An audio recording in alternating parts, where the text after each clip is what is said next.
Yeah, over the weekend I profiled him and a few legends at this Legacy concert out in Milwaukee. Okay. I'm You move around there. You don't I'm just stay in New York. Nah, I'm one of the top media platforms in the United States right now. That's why Homeboy put us together. Wow. Okay, brother. All right. um, All right, man. if you ready, I can get this thing started. We can get it going. Let's do it. All right. First thing I would like for you to do is introduce yourself, brother. I'm Kwame Kilpatrick. I'm a father of three. Uh, sold out to Christ and living by His will and His way. And I just also happen to be the former mayor of the city of Detroit. First off, I'd like to hear a little bit about your educational background. It's not common to somebody such at the, it's not common to somebody holds public office. Graduated. Go ahead.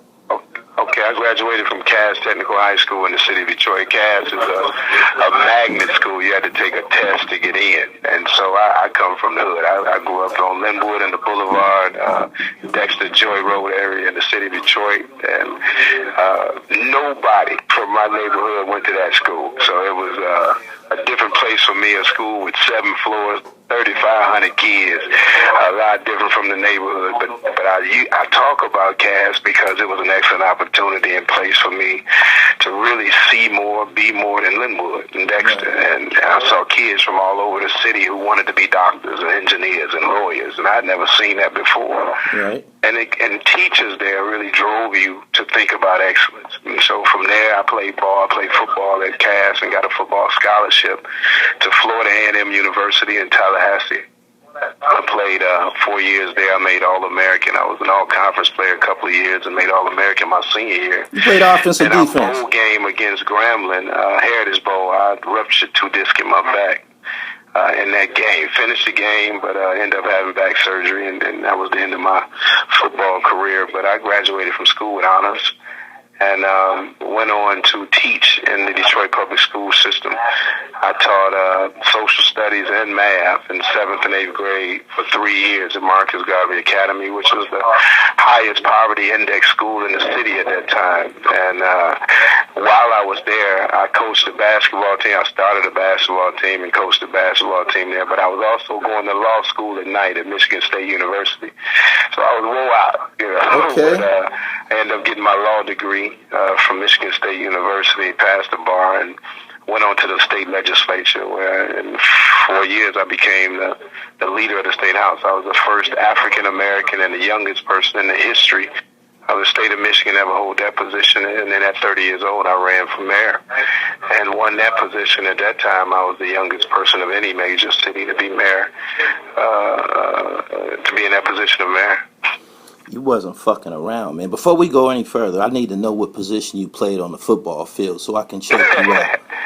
Go ahead. Looked at an offensive tackle. Played right tackle on the football field down in Florida A&M. Okay. Yeah. One of the first questions I wanted to ask you was how much of an influence was Coleman Young on you, being a young, black guy out of Detroit who ended up holding public office like that? At any time, Yeah. go ahead, bro. I want to hear it. He was our hero, brother. There's no question about it. There's no better representation of black manhood that we saw on television and in the streets. He was a mayor that connected the people from, the corporate structures in the city of Detroit, General Motors, Ford, and Chrysler. And also would come right up on Linwood and Dexter. I won a contest at my elementary school. We had this Black Studies contest. We had to name the most black inventors. And the person who won at our school, you got a chance to go meet Coleman Young. So I was 10 years old. The first time I met him, they took us to his house. And a meeting that probably lasted about 1 minute or 2 minutes. I mean, it was 30 minutes to me. I decided that day that I was going to be mayor of the city of Detroit. From 10 years old, I was telling everybody that was my dream job, to be mayor of the city of Detroit. I shook his hand. He told me I could be whatever I want to be, and Coleman Young said it, and I said, okay, that's what it is. Wow, that's So incredible. Coleman was on TV. I know people probably haven't heard much about him, but he was the first person on TV to really challenge aggressively with people with, racist attitudes and racist statements about the city of Detroit. Detroit was always the butt of a lot of jokes for suburban areas. And just so people don't know about Detroit, Detroit is an 85% African American city surrounded by 85% white suburbs. And so it's always been this contention between the city and the suburbs. The city is Democrat, the suburbs are Republican. It's white, black, it's all kind of racial tension. There have been 3 race riots in the history of that development. 1948 and 67 were the biggest ones. The movie that just came out, Detroit, where it talks about the 67 riots. But it was always this tension, and whoever is mayor of Detroit represents black folks, and whoever was the county executive represented quote-unquote white folks. And so Coleman was our black manhood, so he'd get on TV. He was using all kind of language. Yeah, I see. All the cuss words, Coleman used them on TV, but he was also brilliant, understood how to put together deals to help the city of Detroit prosper at a time where population was leaving. He was also very close to, at that time, to President Jimmy Carter, was able to do significant advancement with housing and this UDAG grant, which was able to build convention centers and everything. When people said the city was dying and people were moving out, he saved that town. And he was the first person to come with the casino idea. One that when I came in, I ended up building 3 land-based casinos, which were 3 of the first hotels in the city since 1989, since he left. And so, we paid big homage to Coleman Young. He took a lot of bruises and battered on behalf of the people of the city of Detroit. And he was public enemy number 1 before I was. And so I give him great credit. I actually I'll say this too, I went over Coleman Young's house in 1996, right before he passed away.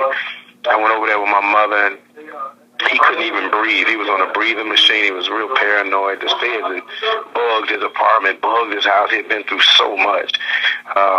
And I just saw a really worn and beaten man, and I left out of there. I always wanted to be mayor, but I left out of there saying I won't be like that.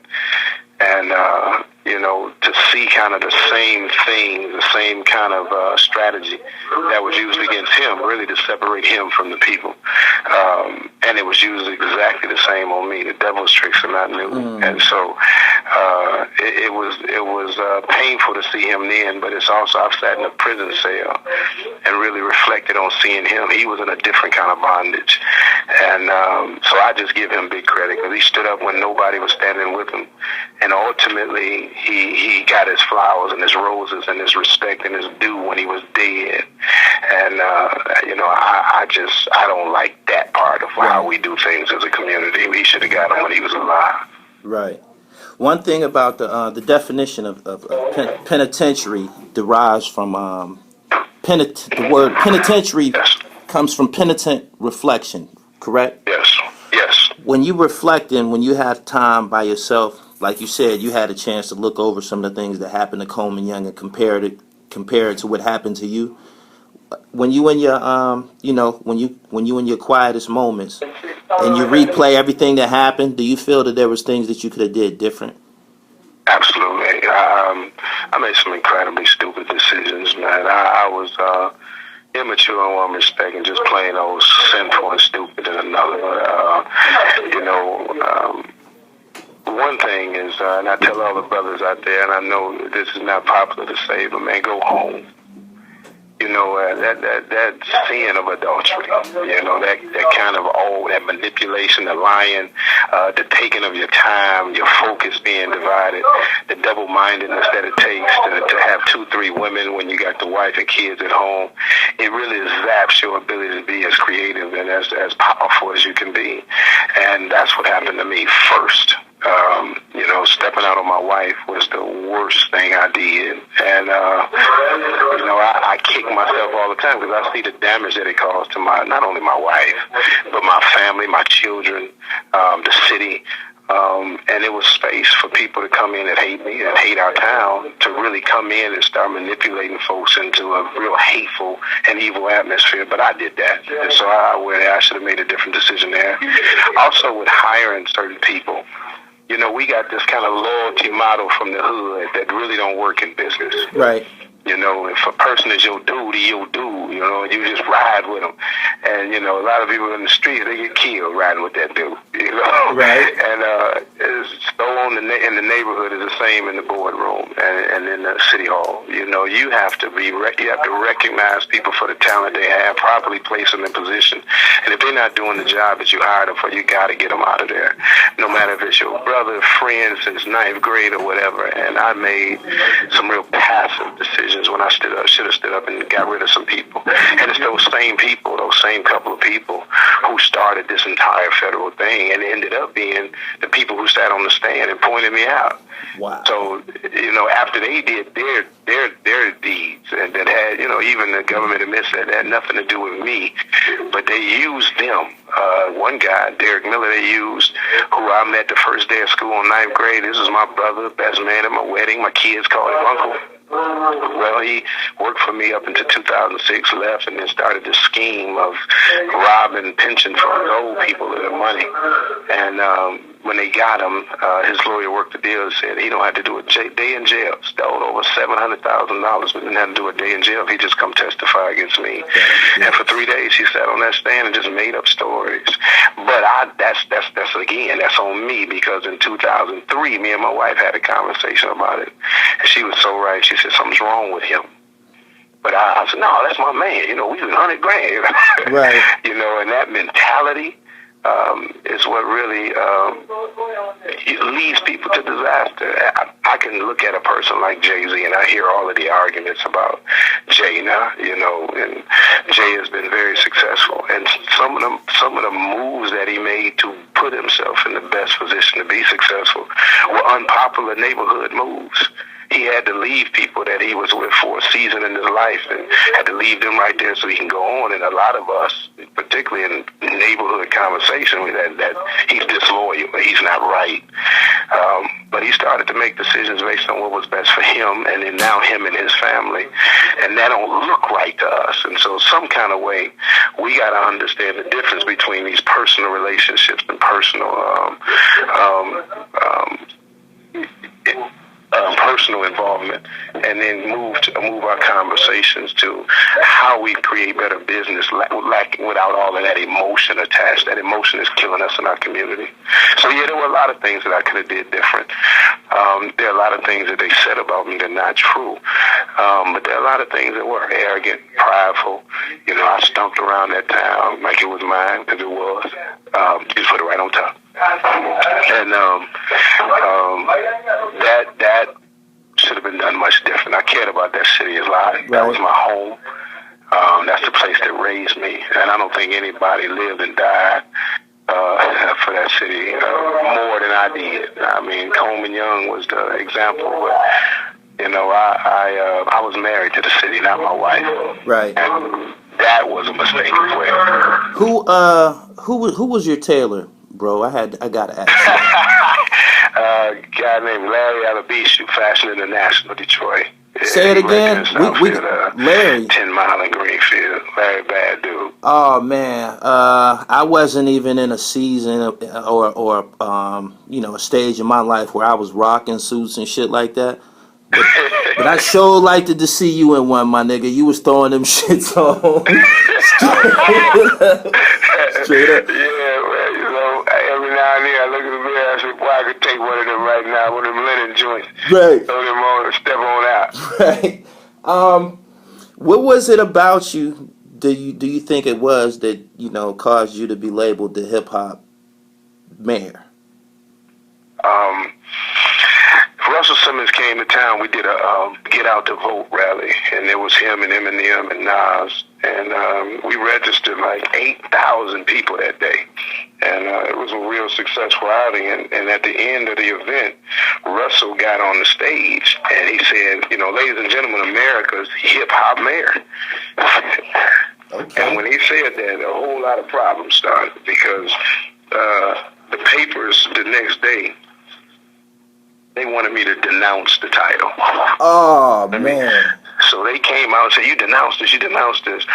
and they start doing cartoons in the paper of like a Little John like figure with a gold chain, gold teeth, Right. Dreads, but it was me, my face.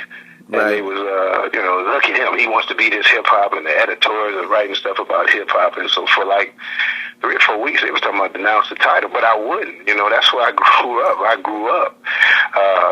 What was so disturbing about what was so disturbing about the title? Well, in Detroit, I told you that racial tension is something. Detroit was named in 2010 as the most racially segregated region in the country. In New York, y'all see, everybody. You see everybody hanging together. You liable to go to a spot and there's 3 people together. One is Indian, one is Arab, and one is white. Right. One is Hispanic, one is...